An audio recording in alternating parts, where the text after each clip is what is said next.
자, 오늘 누가복음 27번째 시간입니다. 9장 37절부터 50절까지 볼 거고요. 제목은 이겁니다. 변하고 오셨더니 싸우고 있는 제자들. 변하고 오셨더니 싸우고 있는 제자들. 자, 먼저 마가복음 9장 가볼게요. 마가복음 9장 14절. 자, 지난주에 설교를 보면은 예수님이 자신의 정체를 드러내셨죠. 변화산에서. 천상계에서의 자신의 본 모습을 드러내셨는데 그것을 본 제자들이 너무 무서워서 두려워하고 구름이 덮쳐서 구름 속에서 하나님의 음성을 듣고 뭐라고 하셨는지는 듣긴 듣는데 너무 무서워하고 있었다, 제자들이. 그래서 그들의 이제 등을 만지시면서 예수님이 두려워하지 마라, 일어나라. 예수님의 본래 정체가 무엇이죠? 천상계에서 예수님의 진짜 모습은 어떤 모습입니까? 그분이 입고 계시는 옷마저도 빛나는 천상의 왕이시죠. 자, 근데 약간 그거랑 오버랩되네요. 모세가 시내산에서 하나님을 만나서 두려움 가운데서 하나님과 대면하고 왔는데 시내산에서 내려왔더니 백성들이 뭐하고 있었어요? 자기는 참 하나님을 만나서 대면하고는 두려움 가운데서 말씀을 받고 왔는데 아래서는 이게 너희를 구원하는 하나님이다 이러면서 금송아지를 만들어 놓고는 절하고 뛰놀고 하는 광경을 보니까 모세가 얼마나 웃깁니까? 좀 전까지 보던 광경과 이제 막 나오자마자 지금 보고 있는 광경이 너무 다르잖아요. 그래서 모세가 참 자기 이제 감정, 화를 주체를 못했는데 수준이 너무 극명하게 다른 두 개를 경험을 하니까 마찬가지인데요.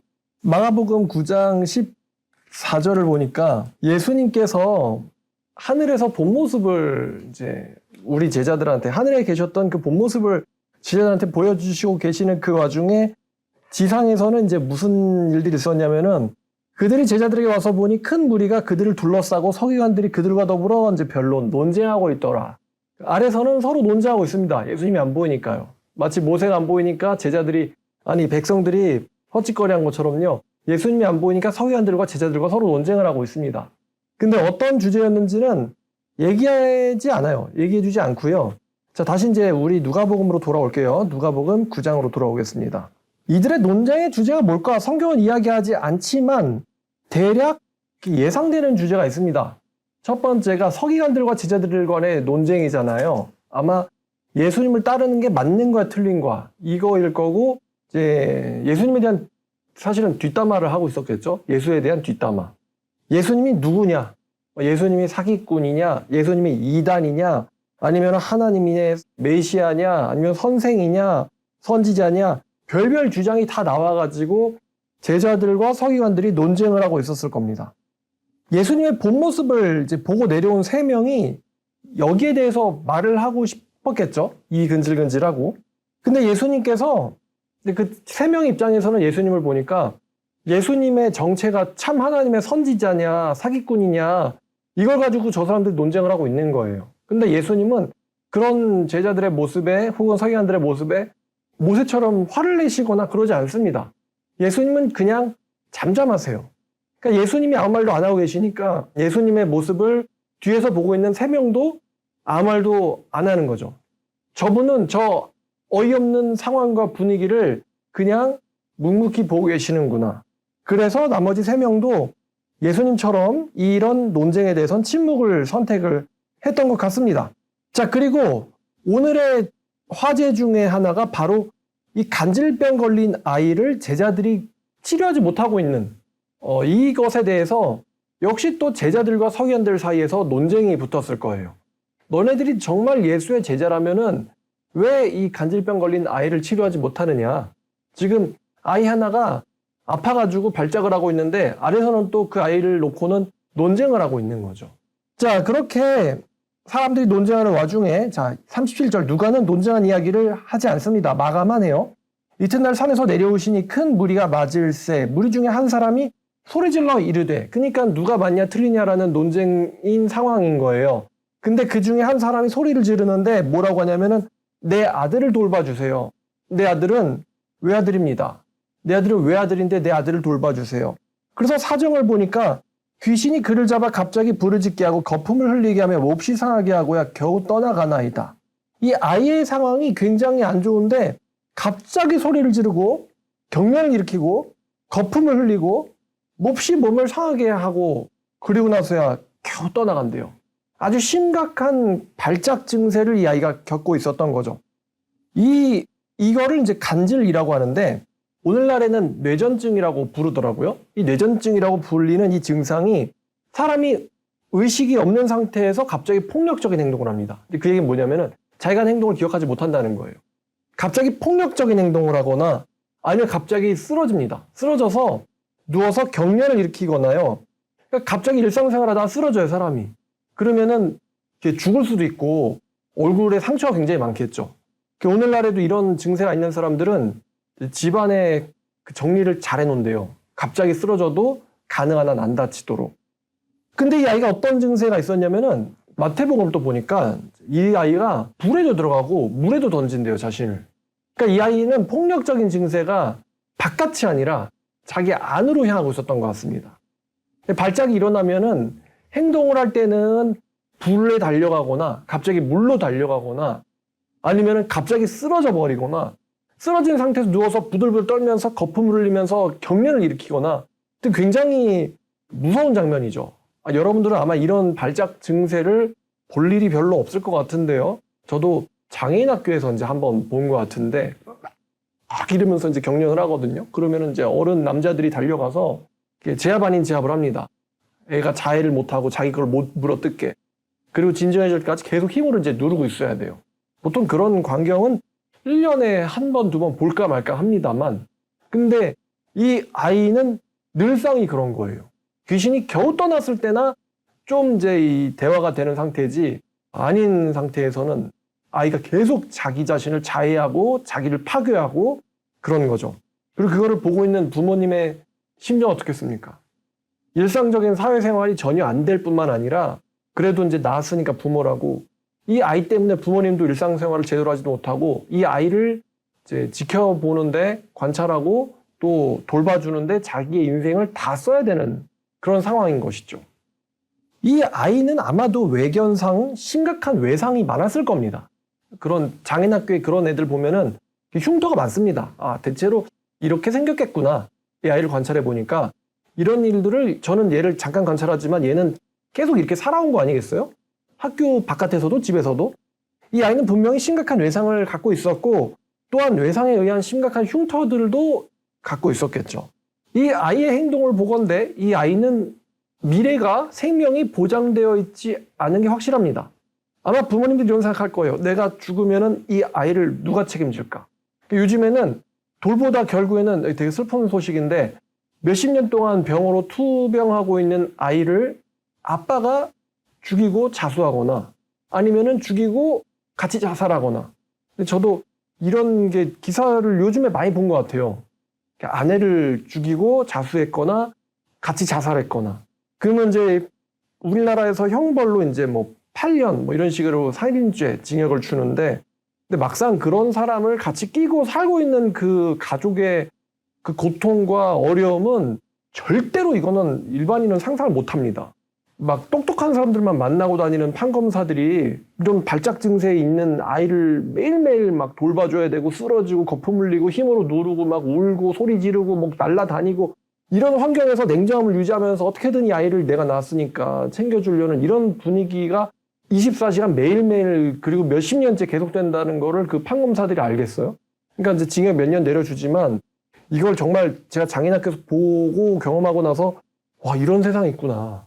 그리고 이런 가족들을 집에서 남모르게 이렇게 보살피는 가족들이 있구나. 이거를 알고 나니까 어떻게 인명을 저렇게 대할 수가 있냐 이런 말은 당연히 안 나오고요. 너무 이제 가슴이 아프죠. 속이 아프고. 그러니까 이 아이는 이제 아버지가 없으면 죽는 거고요. 아버지가 한눈 판 사이에 죽을 수가 있어요. 불에도 뛰어들고 물에도 뛰어드니까. 그럼 아빠가 막 물에 같이 뛰어들지 않겠어요? 애를 구한다고. 그러면서 이제 제자들한테 고쳐달랬는데 못 고치니까 이제 이 아버지가 소리를 질러서 예수님을 부른 거예요.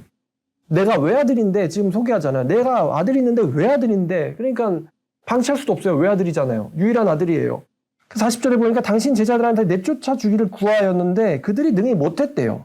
근데 우리가 지금 9장 1절을 보면은 제자들이 예수님에게 이제 권한을 위임받아가지고 병 고치고 하나님의 나라를 전했다라는 말씀이 9장 1절에 있었거든요. 여기서 누가 병을 이제 귀신을 못 내쫓았는지에 대해서 아마도 이제 사도들 포함일 겁니다. 3명 말고도 9명의 사도들이 산 아래에 있었는데 예수님을 따른다는 사람들이나 9명의 사도들도 이 아이의 병을 내쫓아 주지를 못했던 거예요. 제자들은 분명히 귀신을 쫓아낸 적이 있는 것 같아요. 1절에 보니까. 근데 이 귀신은 쫓아내기 쉬운 귀신이 아니었던 거예요. 그럼 왜 제자들이 귀신을 쫓아내지 못했느냐에 대해서 마태는 특별히 믿음이 없다라고 지적을 하고요. 마가는 그들의 기도하지 않았다라고 지적을 합니다. 믿음을 가지고 기도를 했어야 한다가 이제 종합된 이야기인데요. 누가는 특별히 뭐 믿음이 아니면은 기도가 이런 이야기를 하지 않습니다. 다만 요 한 줄만 얘기합니다. 뭐냐면은 믿음이 없고 패역한 세대라고만 말씀하십니다. 근데 세대라고 하는 말을 우리가 염두에 보건데 지금 문제는 이 제자들만이 문제가 있는 게 아닌 것 같아요. 믿음이 없고 패역한 세대. 믿음이 없다라는 것은 우리가 이해하기 편하니까요. 근데 패역하다라는 단어는 조금 우리가 생각을 해봐야 되는데 자 41절 예수께서 대답하여 이르시되 믿음이 없고 패역한 세대요. 여기서 이제 패역하다라는 단어가 나왔잖아요. 여기서 패역하다라는 뜻이요. 영어로는 distort라고 합니다. distort가 뭐냐면 비틀리다라는 뜻이에요. 비틀리다. 왜곡하다, 비틀리다. 그러니까 비틀린 세대요. 이런 뜻이에요. 믿음이 없고 비틀린 세대요. 그럼 비틀렸다는 건 뭐냐면은 이 사람들이 어디론가 가고 있어요. 이 사람들의 인생이 가고 있는데 올바른 데서 시작해서 올바른 데로 가야지 이게 바른 길이잖아요.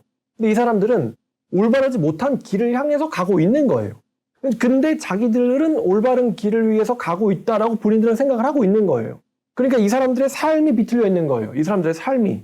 그러니까 이 사람들의 문제가 두 가지인데 하나님에 대한 믿음이 부족하고요. 믿음이 없다고 하니까. 두 번째는요. 옳은 목적지를 향해서 가지 않고 잘못된 목적지를 향해서 길을 비틀어 놓은 것이죠.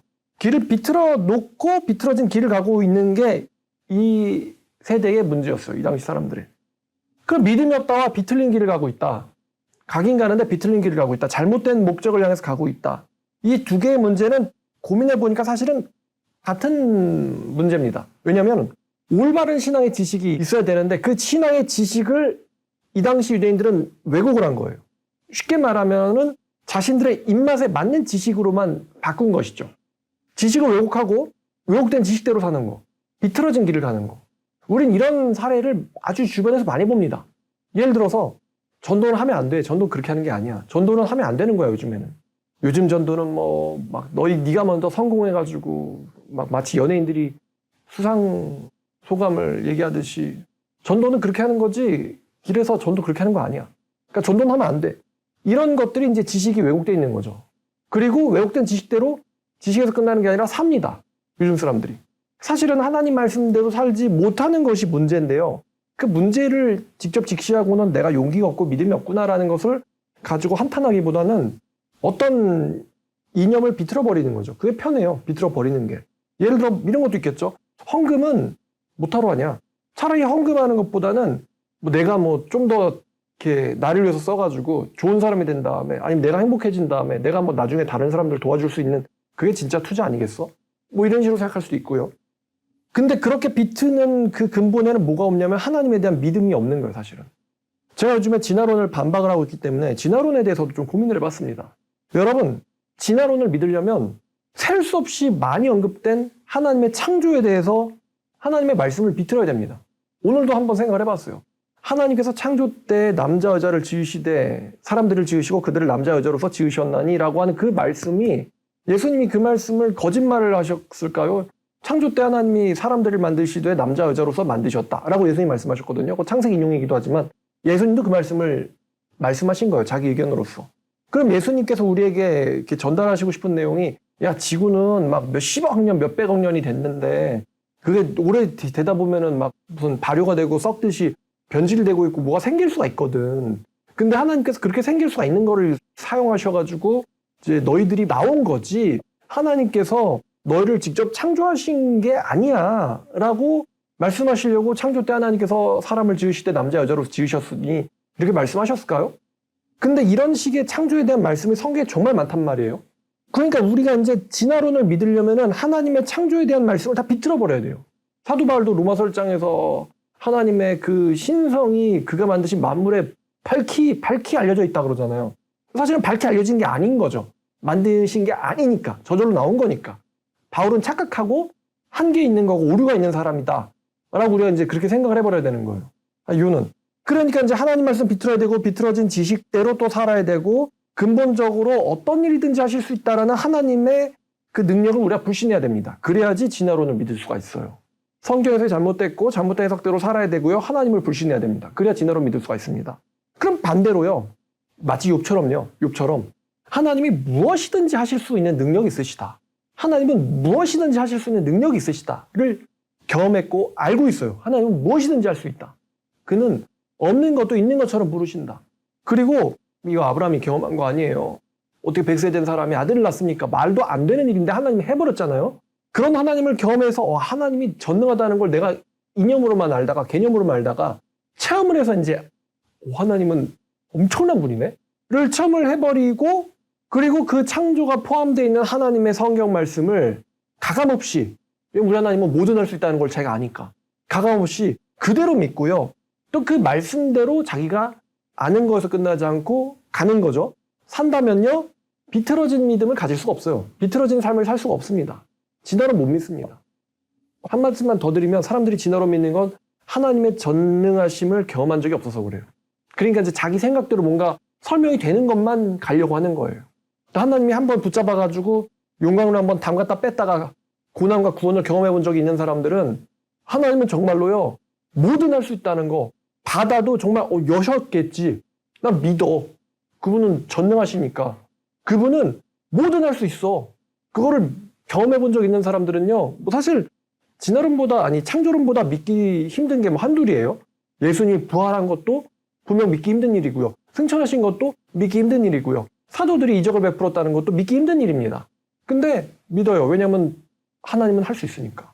그러니까 하나님의 전능하심을 믿으냐? 그러면 이제 창조론으로 가는 거고 에이, 하나님이 그렇게 능력이 있으시겠어? 라고 속으로 은연중에 생각하고 있으면 창조론 믿기 어렵습니다. 진화론으로 가는 거죠. 자, 그러니까 이제 이 세대의 문제는 옳은 길을 비틀어 놨어요. 예수님의 사도들이나 아니면 예수님을 따라다니는 무리들이나 아니면은 예수님과 논쟁하고 있는 서기관, 예수님의 제자들과 논쟁하는 서기관들이나 옳은 길을 비틀어 놨어요. 거기다가 믿는 게 없어요. 본인들은 예수님 따라다니면서 뭔가 이적행한다, 뭐 권능행한다라고는 하는데 사실 그건 예수님께서 크게 쳐줘서 능력을 주신 거고요. 그러니까 예수님이 믿음이 없고 폐역한 세대예요. 내가 언제까지 너희와 함께 있으며 너희에게 참아야 되겠느냐. 책망하시는 내용입니다. 사실 이건 제자들만 책망하시는 내용이 아니라 제자들과 군중들 모두를 책망하시는 내용이에요. 그리고는 이제 중요한 말이죠. 네 아들을 이리로 데리고 오라. 예수님은 여기서 아이의 아빠는 책망하지 않는 것 같습니다. 자, 근데 아이가 올 때 엄청 눈치가 빠르죠. 그러니까 아이가 올 때 귀신이 그를 거꾸로 틀고 심한 격려를 일으킨대요. 예수님 앞으로 가기가 싫은 거죠. 그러니까 사실은 이게 미친 행동 같이 보이지만 사실은 미친 행동이 아닙니다. 귀신 입장에서는 저분 앞에 가면 안 되는 거예요. 우리는 저게 불합리한 무작위의 불규칙한 행동이라고 생각하지만 사실은 귀신이 어떤 분명한 목적을 갖고 있습니다. 예수님께서 그 귀신더러 나가라라고 말씀하셨을 때 마가복음에서는 그 귀신이 아이가 소리를 지르면서 심한 격려를 킨 다음에 죽은 것처럼 됐다고 그러거든요. 상상이 안 가는데 죽은 것처럼 되는 사람들은 죽었다 그래요. 근데 그렇게 보일 정도의 격령과 발작이면 너무 사실 여태까지도 발작이 심했지만 제일 심한 발작을 일으킨 거거든요. 근데 이 아이가 불에도 들어가고 물에도 들어가고 자기를 자해하고 넘어지잖아요. 넘어뜨리잖아요. 자기 자신을. 이 귀신이. 그걸 보면은 이 귀신의 본질이 대략 보여지는데 이 귀신은요. 결국에는 파괴하고 죽이고 싶어 해요. 이 귀신의 본질은 이 발작이 무작위가 아닙니다. 사실은 뭔가의 본질이 투영된 행동인 거죠. 파괴하고 죽이고 싶어 해요. 병에 걸린 당사자를 말이죠. 그러니까 예수님 앞으로 나아오게 하니까 귀신이 아이를 심한 발작을 일으키게 한 거예요. 근데 예수님이 나가라 하니까 귀신이 나갑니다. 그러니까 이 귀신이 나가는 건 예수님의 뜻이기도 하고 하나님의 뜻이기도 합니다. 그러니까 아이가 낳고 사람들이 놀랍니다. 자, 올 때에 귀신이 그를 거꾸로 들이고 심한 격려를 일으키게 하는지라 예수께서 그 더러운 귀신을 꾸짖으시고 아이를 낫게 하사 그 아버지에게 도로 주시니 중요한 말이 또 마지막에 나오죠. 아버지에게 돌려주었다. 사람들이 다 하나님의 위엄에 놀라니라. 요즘엔 이 간질이 어떤 뇌적 손상에 의해서 일어나는 거다라고 이제 생각을 해서 어떤 부분 같은 경우는 뇌수술을 받으면은 좋아지는 경우가 있대요. 근데 고치기가 정말 힘들다고 합니다. 근데 이거는 의학적인 문제, 어떤 생물학적인 문제라고 우리는 이제 의사들은 보는데 사실은 이거는 생물학적인 문제처럼 보이지만 영적인 문제인 거예요. 우리는 보통 호르몬 문제야, 그건 어쩔 수 없어, 이렇게 생각을 하거든요. 호르몬 문제야, 장애야, 질병, 이렇게 생각을 하는데 사실은 그 이전에 영적인 문제인 거예요.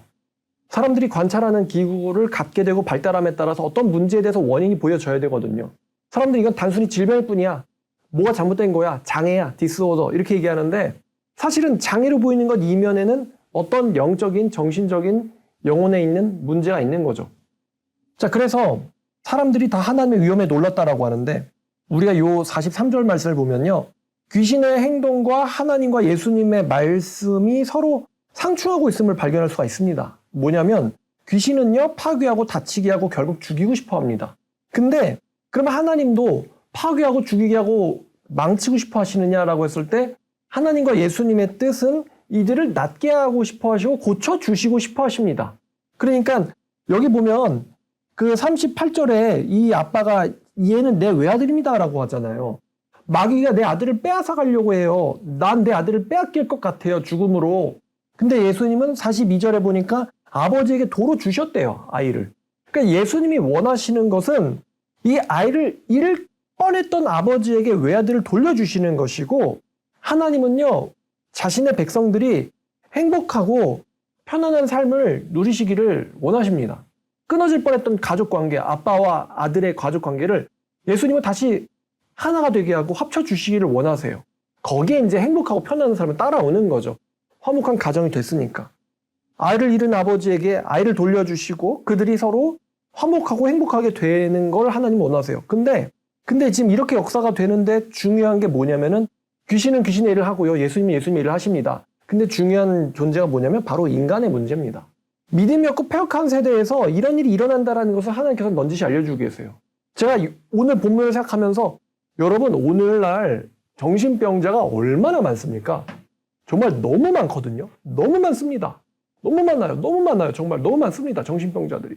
우리가 말을 못하는 그런 정신병을 가진 애들은 이제 아주 드물지만 말을 하면 우리가 다 일반인처럼 보거든요. 근데 사실은 정신적 문제를 갖고 있는 사람들이 너무 많아요. 근데 우리는 그것에 대해서 문제를 찾지를 않죠. 그냥 정신병이니까 얘는 그냥 걸린 거고 얘는 병을 고쳐야 되는 거고 약을 먹어야 되는 거고 이렇게 가요. 근데 저는 이게 단순히 아무 어떤 인과나 원인 없이 생겨난 거라고 생각하지 않아요. 예수님은 여기서 믿음이 없고 폐역한 세대예요 라고 말씀하셨어요. 그럼 사실은 이 아이가 겪고 있는 이 간질이나 정신병의 문제가 지금 여기서 제일 잘못이 안 한 사람이 바로 아이예요. 아이는 어떤 잘못했다라고 예수님 말씀하지 않으세요.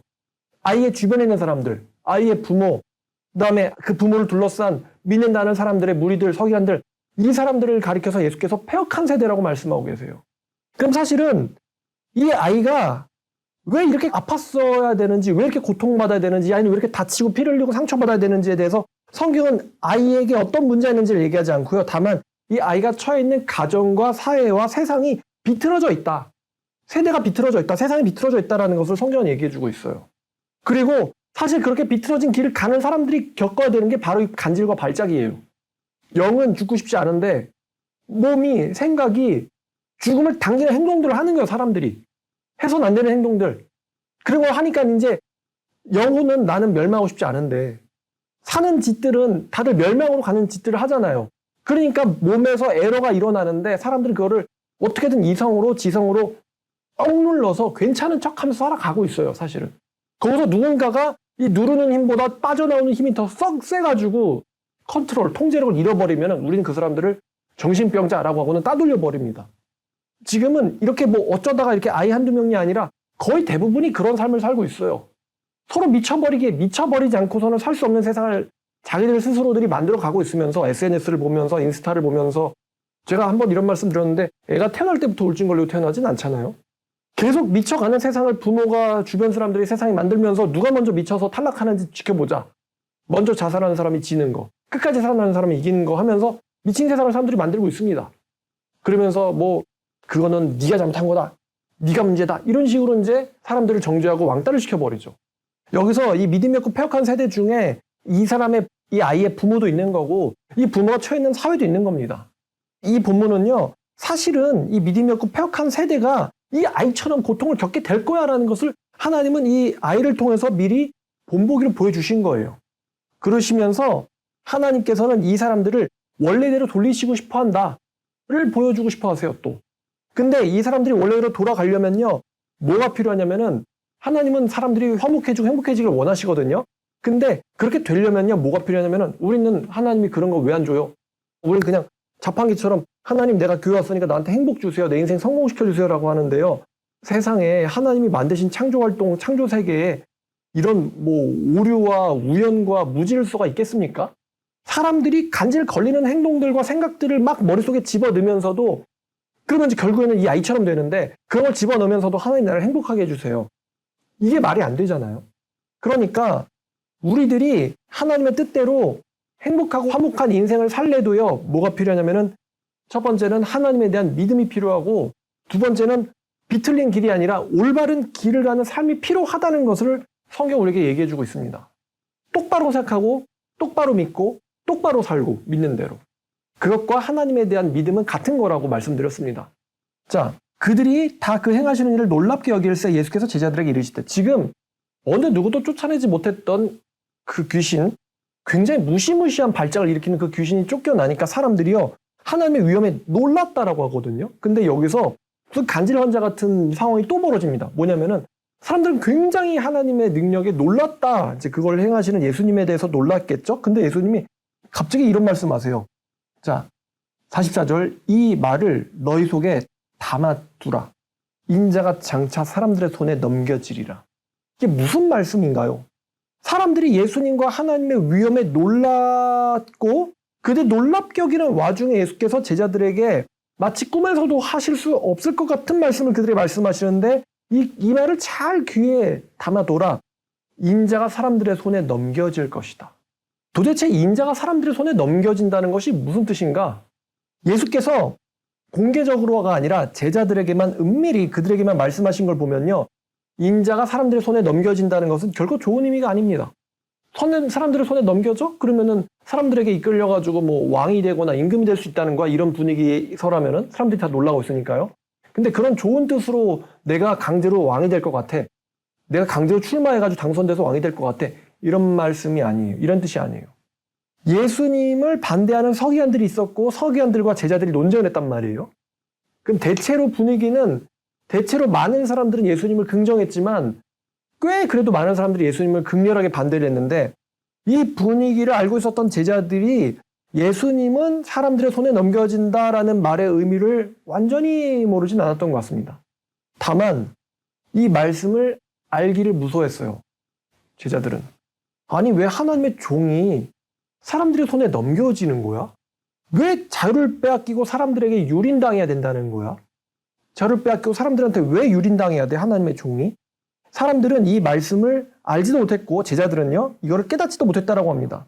그리고 이 말씀에 대해서 물어보려고도 하지 않았어요. 왜냐하면 알기를 무서워했다라고 말합니다. 45절, 그들이 이 말씀을 알지 못하니 이는 그들로 깨닫지 못하게 숨겨진 바 되었다. 알지 못했던 이유는 이 말씀이 숨겨진 말씀이다라고 성경은 이야기하고 있습니다. 그러니까 사실 이 말씀을 알 수 있는 능력이 없었던 거죠. 이 당시에는 제자들이. 이 말씀은 이 당시에는 이 제자들한테는 숨겨져 있는 말씀이었기 때문이다. 그러니까 이거는 나중에 예수님의 말씀을 떠올린 사도들이요, 예수께서 그런 말씀을 생전하셨다라는 것을 기억하고 적어놓은 거예요.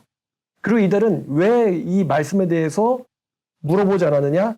묻기도 두려워했다라고 얘기합니다. 굉장히 안 좋으신 뜻 같은데 이것을 물어보는 건 무서워. 여러분, 사람들이 하나님의 심판을 받잖아요. 예수께서도 믿지 않는 자는 이미 정죄받았다, 이미 심판받았다라고 말씀하시거든요. 오늘날 제가 정신병 이야기했는데 하나님의 말씀에서 벗어난 비틀어진 길을 가는 사람들은 두 가지 심판을 받습니다. 첫 번째는 그들이 살면서 이 아이처럼 간질과 같은 많은 고통을 받게 되는 것이고요. 뭐 가정이 깨지든 관계가 깨지든 친구 사이가 깨지든 부부 사이가 깨지든 자식 사이가 깨지든 깨질 것들은 많아요. 사람들이 잃을 만한 것들. 심지어 생명을 잃을 수도 있고요. 자살로 잃든 사고사로 잃든 병으로 잃든. 그리고 두 번째는 죽은 다음에 심판을 받게 된다는 것이죠. 근데 사람들은 여기에 대해서 알기를 무서워하고 싫어해요. 알기를 싫어합니다. 무서워하고. 근데 정말 모르면은 알기를 무서워하진 않겠죠. 왜냐면 인간은 호기심을 가진 사람, 존재니까요. 제자들이 묻기를 두려워하는 하든 말든 상관없이 하나님의 계획은요, 정해진 대로 흘러갑니다. 자, 지금 예수님이 사람들의 손에 넘겨진다라는 이야기가 좀 전에 나왔는데 예수께서 집으로 가시는 와중에 제자들끼리 서로 이런 논쟁을 하고 있습니다. 그게 뭐냐면은 46절에 제자 중에 누가 크냐 하는 논쟁이 일어났대요. 되게 재밌죠? 예수님이 본 모습 보여주고 내려오는 데는 이제 서기관들과 제자들이 예수가 사기꾼이냐 뭐냐 이러고 논쟁을 하고 있고, 예수께서 제자들한테 내가 이제 넘겨질 거야 라고 얘기를 했더니 제자들끼리 한다는 논쟁이 우리 중에 누가 크냐는 논쟁을 하고 있습니다. 그래서 제목이 이랬던 거예요. 변하시고 내려오셨더니 싸우고 있던 제자들, 싸우고 있던 사람들. 그러니까 하나님은 어떤 뜻이 있으시고 어떤 식으로 우리를 이끌어 가실 건가에 대해서 사실 요게 관심 가는 사람이 없어요. 예수님은 야 내가 넘겨진다라는 얘기를 하고 계시는데 제자들은 무슨 이야기하고 있냐면요. 우리의 대장이신 예수님이 앞으로는 십자가에 처형당하시고 제자들은 박해를 당하면서도 복음을 전해야 되는 이 미래가 있는데, 제자들이 지금 당장 하고 있는 소리는 하나님의 나라가 내려올 건데 우리가 그 나라에 어디 앉을 거냐, 누가 총리할래 장관할래 이거 가지고 싸우고 있는 거예요. 우리 중 누가 크냐, 누가 총리할 거냐, 왕은 예수님인 것 같고 누가 총리하고 누가 장관할래 이거 가지고 서로 싸우고 있습니다. 사실은 이런 사람들의 그 심리 상태가 간질이 아닌가 싶어요. 너무 지금 때가 아닌, 상황이 안 맞는 것들에 지금 몰두하고 있잖아요. 자, 그래서 이 47절 예수께서 제자들이 사실 논쟁하고 있는 것을 아시고 어린아이를 데려다가 자기 곁에 세우십니다. 근데 이제 우리가 좀 알아둬야 되는 개념이 있는데, 오늘날의 어린아이들과 같은 아이들의 성격은 아니에요. 오늘날 아이들은 부모들의 과보에 의해서 상당히 자기중심적이거든요. 근데 이 당시에 유대인들은요, 여러분 그 성경 읽어보시면 아시겠지만 아이들은 세지 않습니다. 세지 않아요. 사람이 아닌 것처럼 취급을 합니다. 그러니까 정확히 말하면 의사소통을 결정할 수 있는 사람이 아닌 걸로 봅니다. 아이와 여자들을. 그러니까 이 당시 아이들은요, 오늘날처럼 굉장히 과보를 받는 그런 대상이 아니었어요. 유대인들은 어린아이들을 하찮게 생각했는데 12살이 되기 전까지는 질문도 잘 받아주지 않았습니다. 예수님이 성전에서 물어봤을 때가 12살이었다 그러잖아요.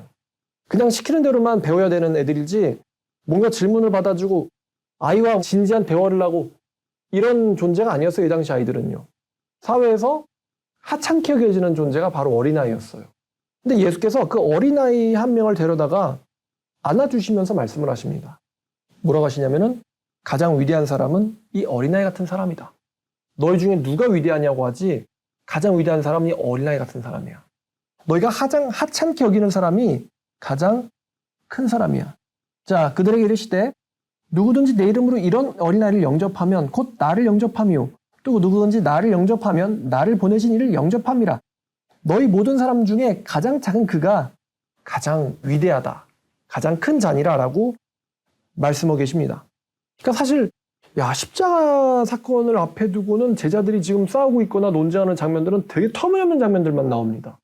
가장 정신병에 걸려있는 사람들은 그 어린아이가 아니라 얘네들 같은데 싶을 정도로 말이죠. 자, 그 다음 또 이런 일이 있습니다. 49절 보니까 요한이 여짜오되 주여 어떤 사람의 주님의 이름으로 귀신 내쫓는 걸 우리가 보고 우리와 함께 따르지 아니함으로 그를 금하였나이다. 그렇게 하지 마라 라고 얘기했던 거죠. 그랬더니 예수께서 금지하지 마라. 너를 반대하지 않는 자는 너를 위하는 자니라 라고 하셨어요. 제자들은 아마도 예수님의 이름으로 귀신을 내쫓는 일이 자신들만이 독점해야 되는 사역으로 생각했습니다. 그럴 법하죠. 결국 이 사역을 통해서 하나님 나라의 어디 높은 자리에 누가 앉을 것인가 이런 걸로 싸우는 걸 보면요, 이 사람들은 이런 사역을 자기들만 독점해야 되는 사역으로 생각을 했어요. 근데 예수님은 제자들의 생각과는 달랐습니다. 일단 사실 여기서 이 예수님의 이름으로 귀신을 내쫓는 사람이 귀신을 내쫓았다는 게 일단 우리가 봐야 되는 포인트가 될 수 있고요. 그리고 예수님의 생각에 미래에 뭐가 오냐면은 박해가 오잖아요. 예수님의 이름으로 사역하는 것이 박해받는 때가 오는데, 그럼 예수님의 이름으로 사역하는 자가 적을수록 좋을까요? 많을수록 좋을까요? 예수님은 이런 말을 종종 하시는데 복음과 관련해서 땅끝까지 전파돼야 된다라는 말씀을 하시거든요. 근데 제자들은 이거를 자기들만 독점하고 싶어 하는데 예수님 땅끝까지 전파되기를 원하세요. 그러면 이런 사역을 하는 사람이 적어야 될까요? 많아야 될까요? 많아야 됩니다. 근데 제자들은 생각은 거기까지 닿질 않아요. 예수님의 나라는 당장 나타나고 우린 거기서 뭔가 한 자리 차지할 거니까 이렇게 생각하고 있기 때문이죠. 마가복음 16장 가보겠습니다. 16장 15절부터 18절까지 자, 이런 말씀이 있는데 또 이르시되 16장 15절입니다. 너희는 온 천하에 다니며 만민에게 복음을 전파하라. 온 천하 나오죠. 믿고 세례를 받는 사람은 구원을 얻을 것이요 믿지 않는 사람은 정죄를 받으리라. 믿는 자들에겐 이런 표적이 따르리니 곧 그들이 내 이름으로 귀신을 쫓아내며 새 방언을 말하며 뱀을 집어올리며 무슨 독을 마실지라도 해를 받지 아니하며 병든 자에게 손을 얹은 즉 나으리라 하시더라 라는 말씀을 주십니다. 근데 여담으로 이 말씀을 딱 듣고는 우리는 왜 이렇게 못해요? 라고 얘기하는 사람이 있거든요. 근데 하나님은요, 우리가 원하는 결과를 일으켜주시는 거예요. 만약에 우리가 이거를 직접 그냥 손댄다고 다 병이 낫게 하면 우리는 그거를 복음에 쓰는 게 아니라 우리를 위대하게 하는데 이런 일들을 하겠죠. 자, 그 다음에 요한복음 17장 20절을 보면 이런 말씀도 있죠. 내가 비옵는 것은 이 사람들만을 위함이 아니요 이 사람들의 말을 통하여 나를 믿는 사람들도 위함이니. 그러니까 예수님의 기도의 대상은 사도들만 포함되는 게 아니라 사도들을 통해서 예수님을 믿게 되는 사람들도 포함합니다. 근데 예수께서 온 천하에 다니며 복음을 전파하라 이 말씀을 사도들에게만 하신 걸까라고 하면은 아니죠. 왜냐하면 사도들은 정말로 온 천하를 다니지 않았기 때문입니다. 사도들을 통해서 말씀을 듣는 사람들과 그 사람들을 통해서 또 말씀을 듣는 사람들, 즉 계속 대를 타고 이어지는 거거든요. 그러면 그 사람들이 여기저기서 예수님의 이름으로 사역을 하고 또 복음을 전하고 이적을 일으켜야 되는데, 근데 지금 제자들은요, 우리 눈앞에서 우리랑 같이 다니지 않는 사람이 저런 일을 하네? 그러면 걔를 금지시켜야 돼. 이게 제자들의 생각이거든요. 그러니까 예수께서는요, 온 천에 복음을 전하는 사람들은 항상 너네 12명의 눈 앞에만 있을 수는 없어. 그러니까 너네랑 함께하지 않으면은 그 사람은 금해야 된다는 거는 너네들의 편협한 생각이야. 왜냐면 온 천에 복음을 전하는 사람들은 너희들 눈앞에만 있는 사람들일 수가 없어. 그 사람들은 너희들의 눈 바깥에도 있어. 너희들보다 거리적으로 떨어진 사람들도 있을 거고, 오늘날 우리처럼요, 너희들과 시대가 다른, 시간이 떨어진 사람들도 있을 거야. 그 사람들 다 하나님을 위해서 일하는 사람들이야. 그러니까 너를 반대하지 않는 사람은 너를 위한 사람이야. 특히 박해가 오는 시대에 너희들을 보고도 미워하지 않고 멸시하지 않고 너를 반대하지 않는다. 그 사람들은 결국에는 너를 위한 사람이야. 그러니까 너를 위한 사람이자 너희를 대신해서 하나님의 일을 하는 사람을 금하지 마. 라고 예수께서는 말씀하셨어요. 하나님의 일은 그때도 그렇고 지금에도 그렇고 여러분들이 인식하고 있는 상황, 사람들 바깥에서도 일어나고 있습니다. 자, 그럼 오늘 말씀을 정리하면 이렇습니다. 천상계의 본 모습으로 모세와 엘리야와 대하고 오신 예수님을 사람들은 가짜다, 진짜다 그러면서 논쟁을 하고 있어요. 그리고 그 논쟁하는 대상 중에 하나인 서기관들은 예수님을 잡아 죽일 흉계를 미래에 꾸미기 시작하죠. 지금 사실 누가복음 9장밖에 안 됐지만 점점 예수님의 사역이 마무리 접어드는 단계입니다. 그리고 그 와중에 제자들은 예수님 분명히 좀 전에 인자가 넘겨질 거야 라고 말씀을 하셨는데도 정신 못 차리고 우리 중에 누가 크냐? 라는 걸 가지고 서로 논쟁을 하고 있습니다. 자기들끼리. 그리고 또 예수님의 사역이 전 세계적으로 퍼져야 되는데 우리 눈앞에서 할 거 아니면 하지 마라 라고 얘기하는 편협한 제자들의 모습도 우리가 볼 수 있어요. 예수를 배신할 폐역한 세대에 대한 대중의 모습도 예수께서 보고 계셨습니다. 예수님은 누가 제일 커요? 라고 주장하는 제자들한테 어린아이가 가장 크다라고 말씀하시면서 너희가 만약에 내 이름으로 어린아이를 영접하면 나를 영접하는 거고 곧 아버지를 영접하는 거야 라고 말씀하시면서 천상계에서 가장 크고 위대한 자는 바로 지상에서 가장 작은 자야 라고 우리에게 말씀을 하셨습니다. 자, 오늘 말씀 제목 변하고 오셨더니 싸우고 있는 제자들이란 제목으로 말씀을 나눴습니다. 자, 기도하겠습니다. 하나님 아버지 감사합니다. 오늘 말씀으로 예수님께서 얼마나 어처구니 없는 상황 가운데서 사실은 묵묵히 사역하셨는가를 바라봅니다. 그리고 또한 이러한 어리석은 모습이 우리 중에서도 있지 않나라는 생각을 해봅니다. 주님의 말씀을 좀 더 열심히 믿고 바르고 올바른 길을 최선을 다해서 걸어가는 저희들 되게 주님께서 인도해 주시고 또 도와주시옵소서. 하나님 말씀대로 세상이 되어질 것입니다. 우리가 그때에 하나님의 말씀에 따라서 상받는 저희 되게 해 주시옵소서. 예수님의 이름으로 기도드렸습니다.